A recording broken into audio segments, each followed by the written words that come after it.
Welcome to Wiki Bearings, where we dive into the worlds of engineering excellence, from the automotive marvels to the industrial giants. Join us to explore the wonders that keeps the world in motion. My name is Hassanein Alwan, and I'm your host. Welcome to Wiki Bearings, the show where we dive into the automotive and industrial engineering. In today's episode, we're going to talk about the crusher and the challenges and the maintenance. I have a special guest with me, Safdar Hashmi, which is an experienced maintenance engineer for Jaber Crusher. Safdar, thank you for coming to the show. Thank you. Thank you for giving an opportunity. It's good to see you, and it's an opportunity for us to talk about the crusher, the challenging environment of the crusher industry. Many of our audience are engineers. They're into bearings, into the power transmission. Right. And they would like to hear more about you. So let's start a little bit, telling us a little bit more about you, about your experience in this industry. Okay. I'll introduce myself. I am Safdar Hashmi, plant engineer, Jaber Crushers Quarries. Basically, I'm an electrical and instrumentation engineer. And I have started my career in 2014 with Jaber Leasing Services as a maintenance engineer. And from 2018 onwards, I am in charge for Crusher, Jaber Crushers Quarries, which is in Kadra, Ras Al Khaimah. Yeah. So now you have 6-7 years of experience in the crusher. I have 6 years in the crusher business. Now, I know that you're a fan of cricket. right. So, do you play? Do you watch? Or? I used to. If I get a time, then I will play. Yes, obviously. Okay, and I usually am watching. Yeah. So, who's your favorite player? My favorite player now, he is not in the field, but it is Sourav Ganguly. He was our former captain in Team India. Now, why he's your favorite player? Actually, I like how he's playing, his style of play. Yeah. I think I like. Yeah. You know, last month I was invited to. It was an event by DP World. And you know, I'm not a frequent watcher of the sport, but you know, you know always we know only the big names in the right. And I had the opportunity to meet Sachin Tendulkar. Wow, really? Yes. And, you know, he is an exceptional person. I don't know if you know him. Why you are asking like that? If somebody into cricket, they should know about Sachin. And if somebody from India, obviously, you know him. No, he's a legend. Yes, he is, I think. And even that I'm not into that sport, I grew up with a different sport and so on, but I find his topics are interesting and how he was explaining his journey into this sport. And you know, it's an experience. And he's a Superman in cricket. yes. So, okay, let's go back to our topic. If we look at, you have been working for Jaber quite for some time. What makes Jaber different? It's been 10 years now I'm working with Jaber. Yeah. It's my 10th anniversary with Jaber now. Okay. Because in 2014 May, I have started my journey with Jaber. Okay. For me, it's already 10 years now. Yeah, it's 10 years now. Okay. Congrats. May only. For me, Jaber, it's more into like a personal. Okay. Because when I was 1 year old, my father joined Jaber. Wow. Yeah. So in my life, everywhere Jaber is there. Okay. Even my career also, I started with Jaber. So it's great. So how many years have your father worked for Jaber? When I was 1 year, he started with Jaber. Now I am 34. So 33 years he have experience with Jaber. Still he is working with Jaber. So you grow up with Jaber? Yes, obviously. And your father still working for Still he is with Jaber. Okay. Wow. Yeah. So Jaber is like when I was studying my study table, there was an emblem of Jaber. On my two-wheeler, there was an emblem of Jaber. So Jaber is very special for me. Okay. And when I started my career, there also I got many opportunities with Jaber. I got many opportunity to learn. I have got many opportunity to implement my ideas. Nice. Not only my It's ideas, it's a teamwork. Everyone's idea is there, Sure. but it's all our opportunities, right? I think it sounds fun to People probably- need opportunities Yes. to explore the things. So, and excel in their work. right. And I think now that you are almost the second generation into the business, and I think it's always we are both engineers, but we are all humans, right? Right. Okay. And talking about humans and engineer, I used to collect my memory. Like when I was studying, Yeah. one of my professor, he was always used to say, be human first, engineer next. It should be like that. We are always humans and then engineers, for sure. Now, if we look at the Jaber Crusher, can you give us a tour into that?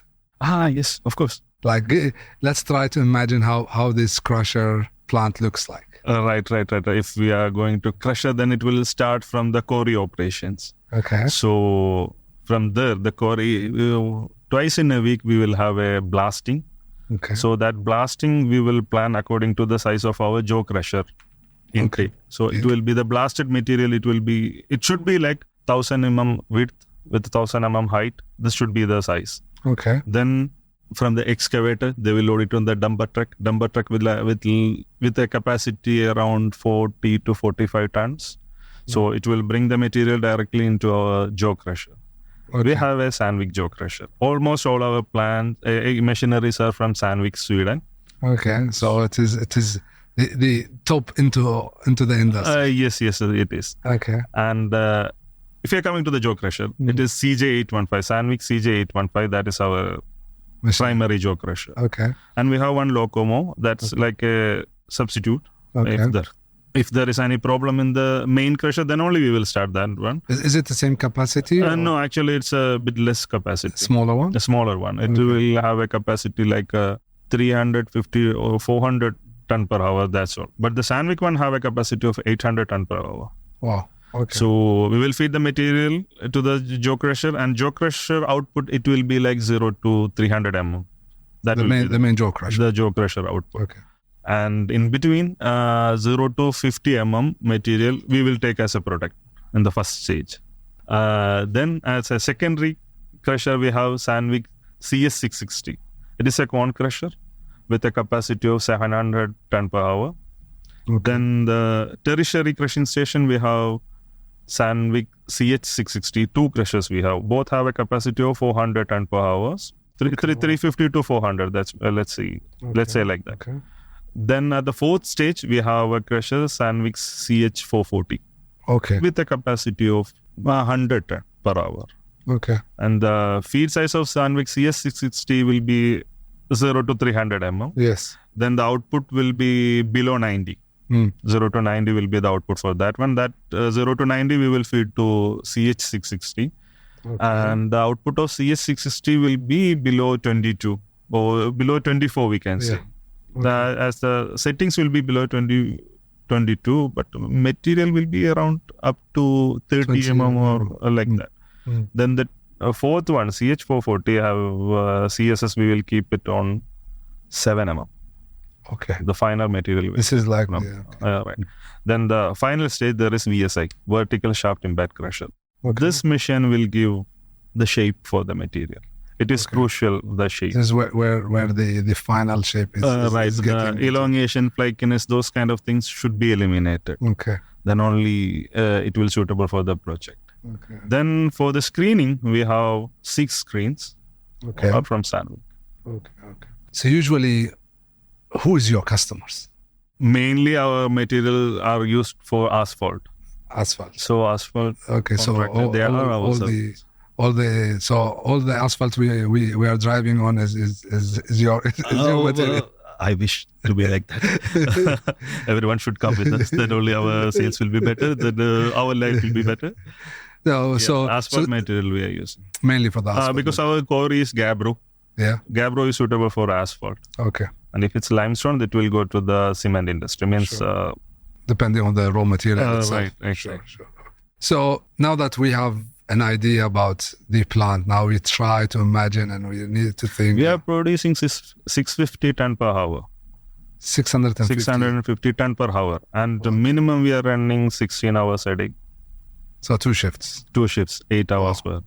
So we And if there is more market demand, then we will run maybe up to 20 hours. Wow, great. So around 10,000 ton we are producing a day. 10,000 ton a day. So many tons in a year. Many tons in a year. Okay. Now, if we look at the power transmission and the tear and wear and this, it must be a major part of the... So what are the main components that you would have, you need to check and you need maybe to replace on maybe a regular basis? A regular basis, we have to change like wear plates we have to change. Okay. And on those wear plates will come on the chutes or in the crusher feeding area, on the discharging area. Those areas will be wear plates that we have to close monitor, and in time we have to change those things.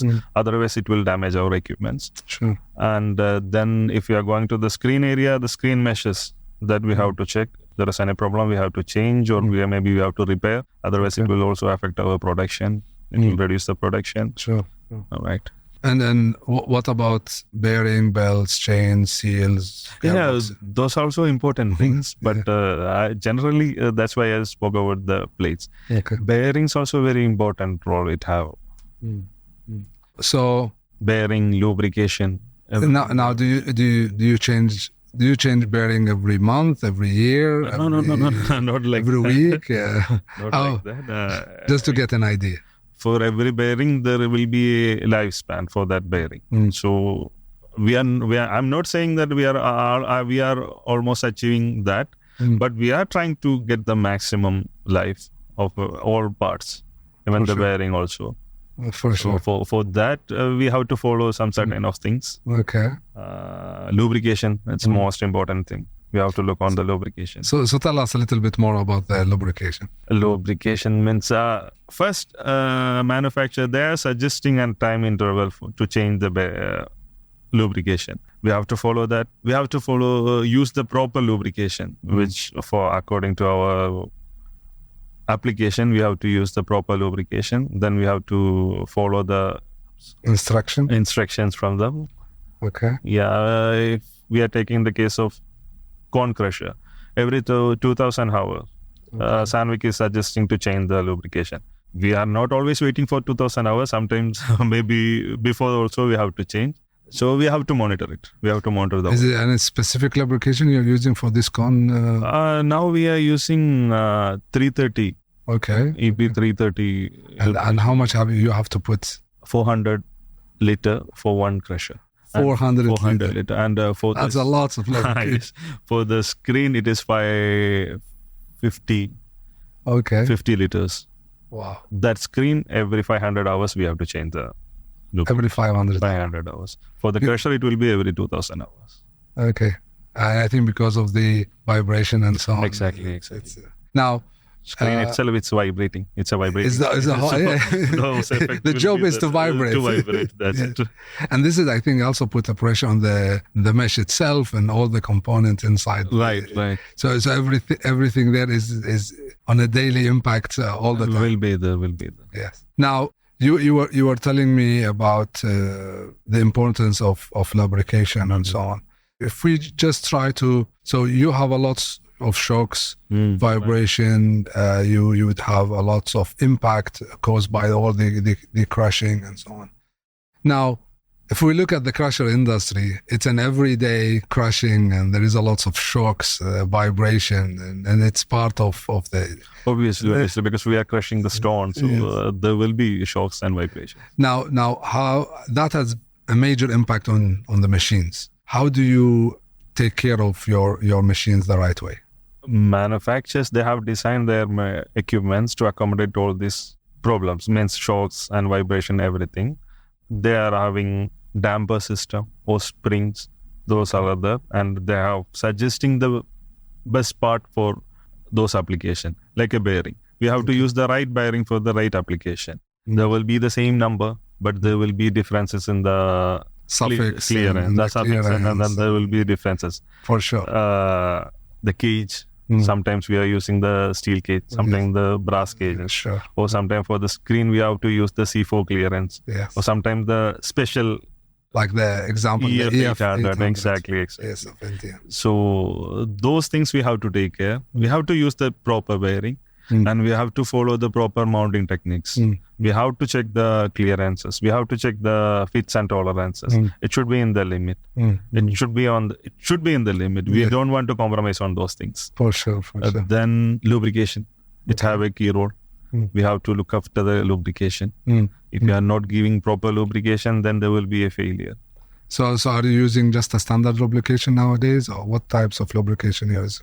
Actually, when we have changed last time our jaw crusher bearing, now from that point onwards on the jaw crusher, we are using special VIB grease. Okay, the vibration grease. Vibration grease. Okay, and do you see there is an improvement? Yeah. Because nowadays every day, twice in a day, we are checking the temperature. Okay. So we can see minimum 5 degrees Celsius reduction in the temperature. This is a very good sign. Right. Because in the summer days, it's like temperature will be like on the outside 70, 72. Before it was 80. It was running on the 80s temperature range. Okay. Now it is on the 70s temperature range. So special grease have good role. Yeah. No, of course, because I think because of that vibration, if we just use maybe a normal grease, this vibration will push the grease away, the film of the grease away. Right, exactly. And I think vibration grease, especially with this temperature, ambient temperature also very high. Yes. And machine is running 20 hours a day. The problem it will deplete very easily. Yes, sir. So and the problem is you are outdoor. Obviously. You cannot be in pressure inside. Yes, and in this heat and summer, it's a tough environment to be in. Right. So when you change to this, I think the anti-NSNR vibration grease, you saw a difference into the temperature. You saw a difference Yes, there is difference. Okay. So for how long you have been using them now? Like how many months? No, 1 year. Around 15 months we are using. Okay, and still working? Okay, alhamdulillah, very good. Good. Now, we talked about the production team wants you to produce as many, run 24 hours as much as possible. Right. Exactly. And I know on the other side, the maintenance engineer wants time to have the maintenance. And now that you are working 2 shifts, how do you schedule the maintenance with the challenge of, you need time for maintenance, but you need also the highest productivity. Also, right, exactly. So how do you balance this out? See, now we are running 8 hours. Sometimes we are running a shift with 10 hours. Means 20 hours. Yeah. How many hours remaining that? Only few hours. 4 hours in a day. So it's all about the planning. We have to schedule everything. We have to see the things. And according to that, we have to plan. Maybe today's production, we will lose a 1 hour production for the maintenance. But it can accommodate. Yeah. But if you are not doing that work today, it will lose maybe 2 shifts or the entire 10,000 ton per day we are losing something. Sure. So it's all about scheduling. So I guess it's all about planning it and find the right time to do that. Right. Then we have to keep our inventory also. We have to keep all the spare parts ready. Or sometimes we have to keep all items ready. Right. Now, just for me to get an idea, so what time of the day usually you run the maintenance? Our shift is starting from 8 o'clock in the night up to 4 o'clock in the morning. Okay. Then the second shift will start from 5 o'clock up to 1 o'clock.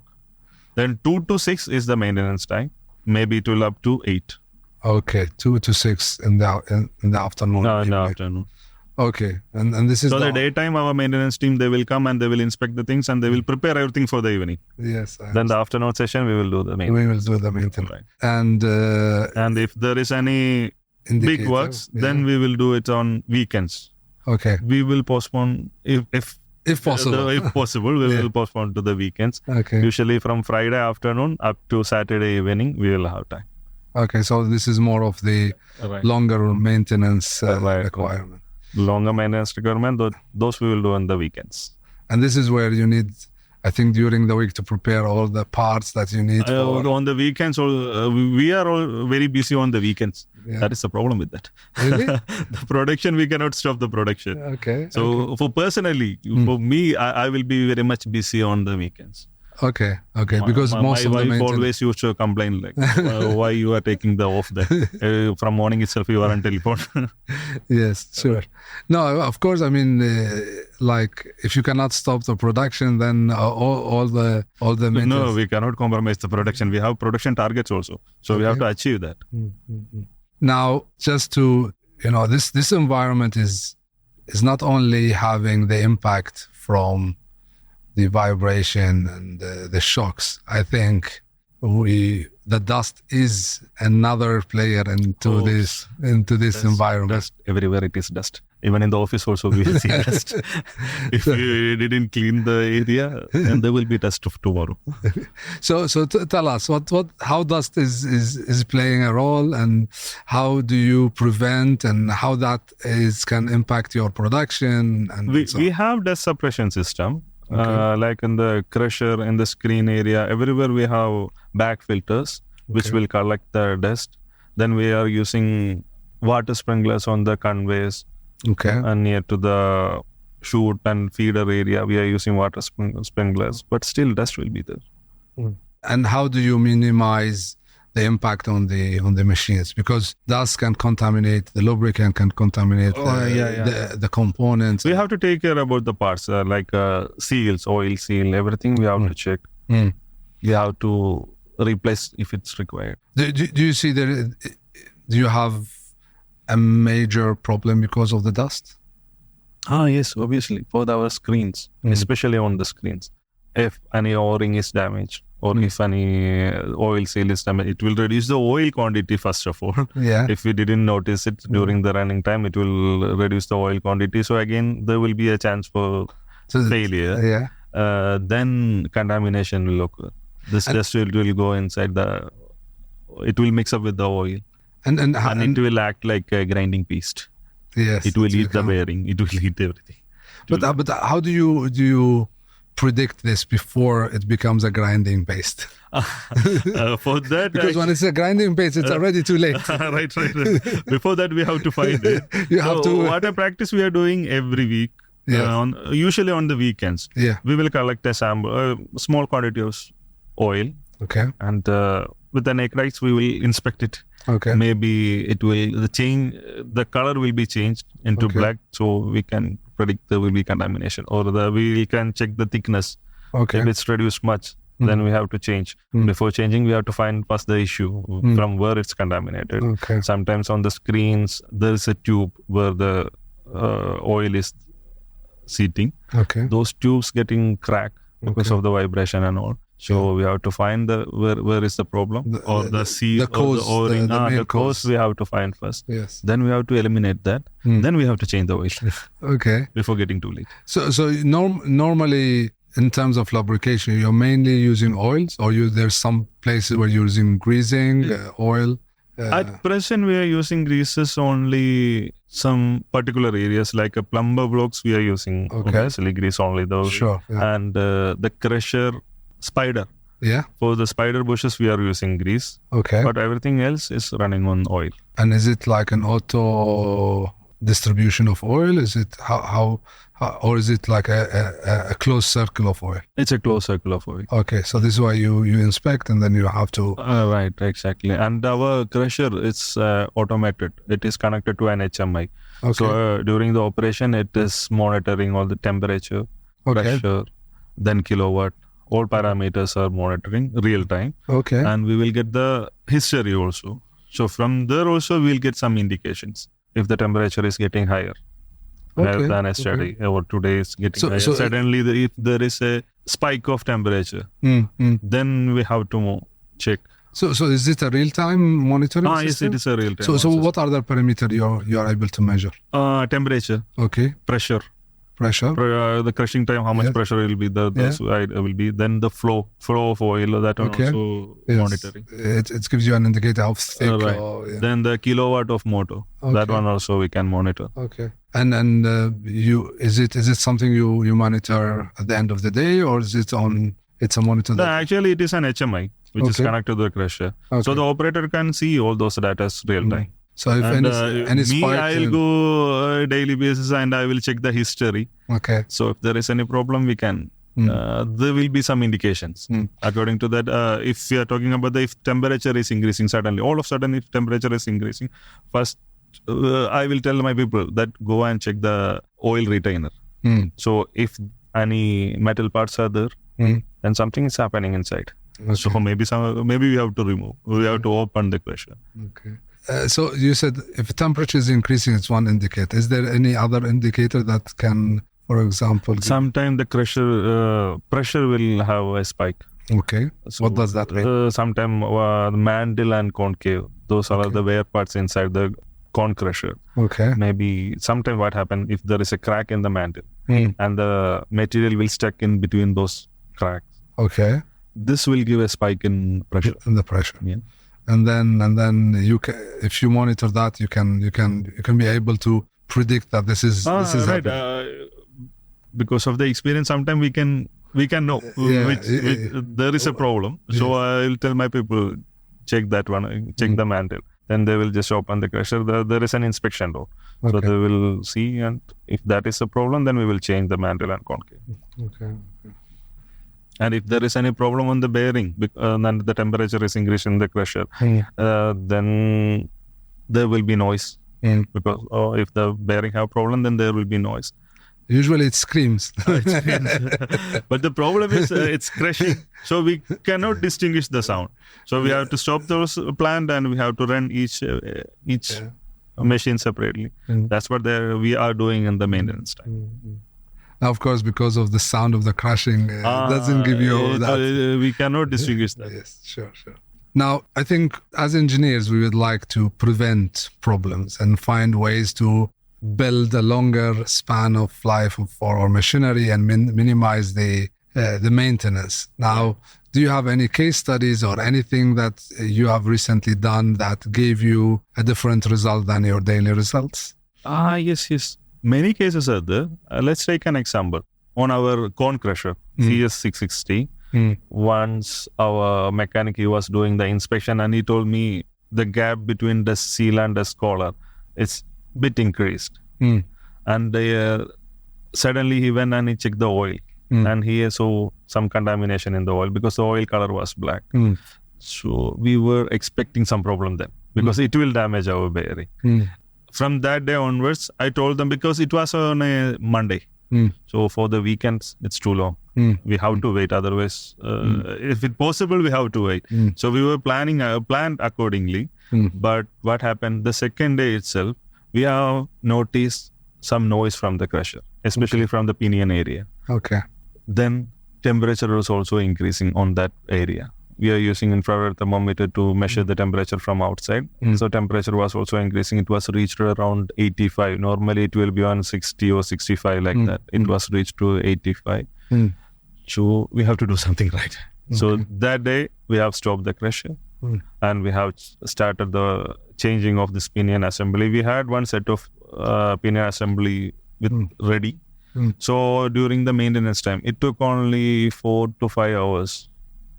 And we have changed that assembly. Okay. Then now crusher is running okay. If we didn't change that on time, then maybe we will lose one day production. Yes, of course. Then you will have a major failure. Right. Because this would damage the whole bearing. This will damage everything. It will increase the temperature, and if the temperature is increased above 100, sometimes it's happened. Then it will be very difficult to remove all these parts. Yes. Then we have to wait minimum maybe 8 hours, 10 hours to cool down the machine. Then only we can assemble. Right? So that was a proactive case. We have redid it. Great work. It's all about we have to inspect. We have to do the things on right time. Yeah, you're the doctor for these machines. I like that. So you have always to look at the journal of this machine. Otherwise, my babies will cry. They will make problems. So you have to be a doctor like that. So always you have to put the thermometer and see Exactly. if the machine having a fever, there is a problem to discover. Right. Now, looking at the inventory or looking at managing your components, you need many components to be able to maintain the machines. Could be bearings, could be belts, chains, seals, lubricants, greases, and all of that. And at the time of maintenance, you will need the right components. Okay. How do you keep your stock? How do you maintain your stock? We have to find the major items, which is essential, the vital things. If those items are not available, then the production will stop. We have to find those items. This is what we are doing. And we are keeping all spares, minimum one or sometimes two. Okay. Those items we will keep. For critical application. For critical application, we will keep as a spare. And in some cases, suppliers like you, you will support us. Sure. We will bring the material from there. We are here to support. Yeah, that's it. Usually, I think some application are critical. How do you measure that? Okay, this is more critical. I have to keep stock, and these items maybe I don't need to keep. How do you decide? Like, is it the consumption? Is it the type of machine? Now we have an history. We were running our crusher from 2009 onwards. Actually, it is from 2003, but the new plant, it was installed on 2009. Yes. So we have an history. With that history, we can find which materials we are frequently using or which are the vital materials. So we have to find those items. And usually, do you keep a stock of 6 months or 3 months? Or like 6 months, we will keep. Okay. So, and then you replenish these stocks when you start using it? Once we use one part, then immediately our team will start to look for the... Now I know through our discussion before we entered to the podcast that you were telling me about a major change in some of your bearings that gave you a way longer lifetime for we had a case like that I think on during 2018 or 19. Okay. Almost one particular screen we have used around 20 bearings per year. Wow. So your supplier must be very happy to supply many to supply many bearings. There comes the importance of technical support. Okay. Obviously. Can you tell us more? Yeah. Because we had a problem like that, and we just buying the bearing and we are inserting. We are changing all the brands, but still problem. Is it on one side of the screen? Sometime one side, sometime another side. It's repeating like that. Okay. Yeah. Okay. Then one supplier come with a technical team. Okay. And they have given some important ideas. Okay. How we have to fit, how we have to install properly, how we have to check the housing. Yeah. Housing tolerance we have to check, fits and tolerances. Sure. And the shaft we have to check. Those ideas they have given properly. When they came and they said it should be a loose fit on the shaft, me, including me and our team, everyone was embarrassed. We said, no, it shouldn't be like that. It should be tight. You have to hit with hammer. this was we were thinking that time. Yeah. But they are given a proper installation techniques, and here he shown it is practically how we have to do. Then he made it to believe. Now that particular screen, more than 2 years, it's running with the same bearing. So it had a problem, but it's not because of the bearing. One crack was inside the pipe and it caused for the contamination. Okay. Then one bearing we have changed, and the another bearing we didn't change. The housing we have changed because there was a crack in the housing. Okay. But that bearing still runs. So is it too much to say that this is an EF 800 NTN bearings? Yes, it is. I think, of course, like having the right partner to work with you on the application and to be able to give you that. Yeah, that's why I told you technical support is very important because maybe I am expert in one thing, not in another thing. Sure. So we need a support for that. Of course. And I think, this is actually the difference between a distributor that have the know-how that can give you that support and maybe explore a way to minimize, because of course I would love to sell you 20 bearings per year, but I don't think this is the most efficient way to do it. Exactly, because for our screen it was very difficult to mount both bearing. Yes. If there is a problem and if we are forced to change both bearing, it is very difficult to mount. And Definitely. in that case, when those technical support is there came, and they have given an idea. They have made, they have made one particular tool to mount the bearing. Yes. We have fabricated that one. Yeah. Before it was taking around 2 to 3 hours to mount a bearing. Yes. On both sides, it will take around 6 hours, more than 6 hours. And with that tools, we are now changing it half an hour. You will not believe me. But that's the truth. So now you can change the bearing faster. Faster we can. And it's running better. Much longer. Much longer. And they have teach me something like how to measure those things. So now we have the equipments, the instruments, right tools we are doing in a proper way. I think why I was mentioning this, because this was I think one of the success story we had together, and this was a good example of when the distributor and the manufacturer can, engineers can work together to get things right. Right. Otherwise, it's always very interesting to do. Yes, a joint approach. And even I think for our drive spindle, the pinion assembly, also we did some modifications with the support of bearing expert. Yes. Yeah, because our pinion assembly had a problem. It was damaging the bearing was damaging frequently. Okay. And we have checked it. That was a special bearing. Okay. When I described those problems to the technical expert of that bearing, and they have suggested to use the normal bearing. Price was much lesser than the special one. But what we have done, we have modified the housing according to the standard bearing. With that fits and tolerances. Now it's running perfect, and we have increased oil level by 7 mm. We made so the lubrication becomes better. Better lubrication becomes better. And then I think the main is to move from a special bearing to more standard bearing with a different housing. Right. Without an expert, we cannot do that. For sure, yes.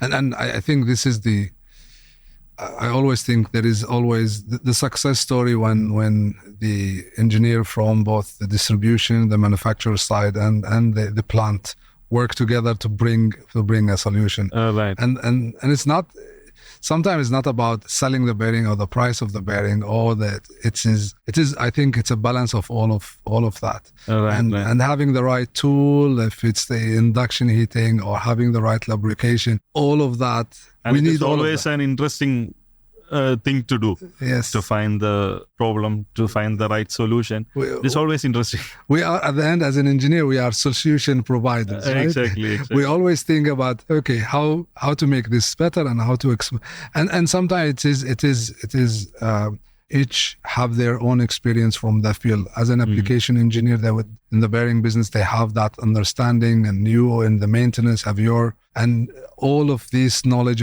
put together, we can do some magic. Right, exactly. Okay, now if we look at, now you have worked for many years for Jaber Crusher, and I think you have built a vast experience too. What would you give an advice for a maintenance engineer that is entering now to any new crusher? This is maybe his first year into this. Can you give him any advice? First, he have to learn, he have to study what's going on there. From the root itself, we have to learn about it. Okay. What is the application? Because when I was joining Jaber Crushers and Quarry, I was very brand new for that industry. Sure. First time I'm seeing a crusher. Before that, I am heard about crusher, but I never saw a crusher. So it takes time to learn the things, how we are doing, what we are doing, what is the application. To understand the plant. And exactly, and the logic, how it will start, how it's crushing, and where it's going. It takes more time for me to learn those kind of things. So first we have to learn everything. From the root we have to learn. That's the main. And then hopefully Then we have to follow what manufacturer is suggesting. the manufacturer In my is case, such- I am doing like that. If there is any problem, if there is a failure or a breakdown, first I'll go to the office and I will take my technical literature.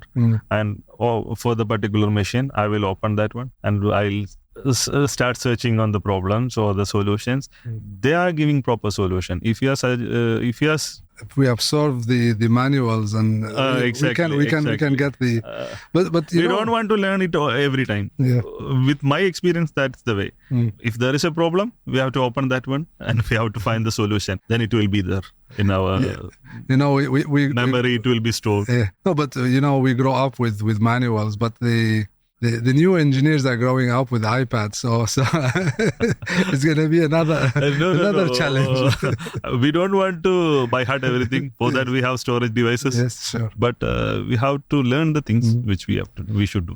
Now, looking at the new generation, the IoT, the Internet of Things, and looking at vibration monitoring, and now there is the concept of connected bearings, which can gives you indication or the vibration, what's happening. What we call them the smart bearing are also entering to the field. It is many manufacturers are exploring. So instead of just the machine giving you, but it's the bearing can itself give you an indication of what's going inside and all these. Have you started exploring any of these? Do you do anything that is on that new technology? We should start that. Yes, we are open for that. Okay. Any new technology which can predict the problems, it will always support us. As a maintenance engineer, it will support us to eliminate the problem. So we are interested into that. So I think if you can suggest something as a supplier, or you can.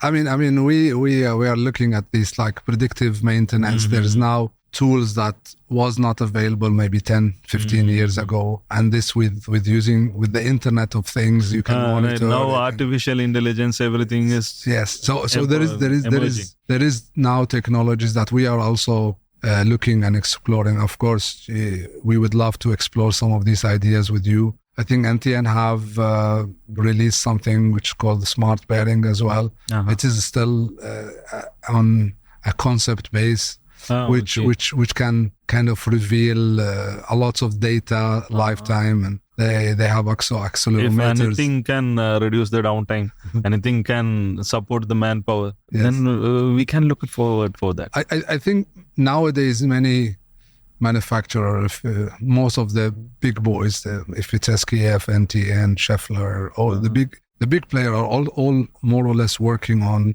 utilizing the technology, and I think it is for we as a distributor, you as an end user, we maybe should take the opportunity to explore. Now, it is, and I think we are entering an interesting era of the Internet of Things, which can add up, help us to predict. What you described in many of your examples is actually you're predicting some problem by the temperature, by the vibration, by monitoring. Right. Now with the help of sensor and everything, now we can do those things and we can integrate it with our system. Actually, now there is I think so many. Sandvik now they are doing something like that. Yes. Last time when Sandvik engineer he visited us, and they have introduced something called SAP, which is collected. It will connect the crusher into real time internet monitoring and device. Yes, and from that we can predict. Actually, we our team and our engineers are also looking at what solution we can provide and we are exploring different technologies as well to see what would be the best and the most efficient and effective. At the end, you need something that is simple to install, simple to use, and you can a bit more long term. And this is something. And anything it will reduce the headache of a maintenance engineer. We'll support for. So this is we maybe have more chat about that. we will after our podcast. I think we it's obvious that the technology is entering our everyday life. There is no, from our cars to our machines, and I think the future of a lot of these technologies is coming to. We want real-time data. We want. You don't want to know that. Okay, 6 hours ago the temperature spiked. You want, and I think it should be indicated, the real-time data and the history, and there should be some algorithm to analyze those data. Actually, there is. At least I know that SKF is having also a solution that is integrating AI into this. So it's analyzing vibration, heat, and so on, and integrating with an AI to predict even. So this is also, there is some tools on that, but I think NTN have introduced an accelerometer which can, through the vibration, gives you an indicator. And all of them are actually working on this. And I think we, in the near future, will be able, from a screen in our offices, monitor what is going inside these machines and predict and plan the maintenance in a better way. And I think this is... I wish something should come like that. Because as a maintenance engineer now, we are exposed into the dust. We have to reduce that. Yes. We need technologies like that. No, I think definitely it's moving that into that. And I think this will become more relevant with the younger generation entering the engineering field. And, they're born up with iPads and phones. Do you think this AI technology will replace us? No, I don't think it's replace. It's just going to give us the tools to do our job a bit more. I mean, at the end, you need an engineer to do. Right. But I think we will have these tools that we will. Today, you are using a lot of things more manual to be able to get the indicator. Now, I think the industry is moving to where monitoring on a screen to know, because at the end, if you know, as you said, if you know that the temperature is increasing, it's an indicator. If you know there is an issue in the flow or the pressure, it's an indicator. And the more indicators you have, and the more you analyze the history, you can suddenly get a kind of an alarming change to the vibration, and all of this. I think what we call them falls under the predictive maintenance, and I think this is the future. And actually, it's now as well. A lot of industries are using. Some industry are a bit more advanced in this. Some industry, it depending on the environment and so on. But I think it's definitely a field that we are interested in, and I think you would be interested in, and I think we will see more of this coming in the future. Obviously. Yes. If we look at the crusher industry in general, what would you look at it in maybe in the coming 5 years? What do you think would be the main change that can have an impact? Or do you think there will be any change in there? There should be some changes. There should be some changes. Manufacturers should do something for that. Okay. Because now the entire world is moving with artificial intelligence and those kind of things. So we will also get some advantage of that. Okay. Safdar, it was fun to have you on the show. We enjoyed our discussion. I think it was our first time to be in the show, and I hope it's not our last time. We will, inshallah. The future we will do. And I know that our engineers and your engineers are always working together to come up with a solution. Now that we are coming to the end of our podcast, any final words you would like to say? Thank you, Hassanein. Thank you for the opportunity. Actually, it was very informative, and it's a good platform for me to share the things. I also enjoyed much. I think you also enjoyed much. Definitely. So again, thank you, Safdar. It was lovely to have you. And for our audience and listener, if you enjoyed this episode, please subscribe. And if you have any comments, email us at podcast@mcb.ae. And until next time, keep the world in motion. Bye. Bye. And that wraps another episode of Wiki Bearings. Don't forget to subscribe for more insight into the fascinating realm of the engineering innovation. Until next time, keep spinning towards greatness.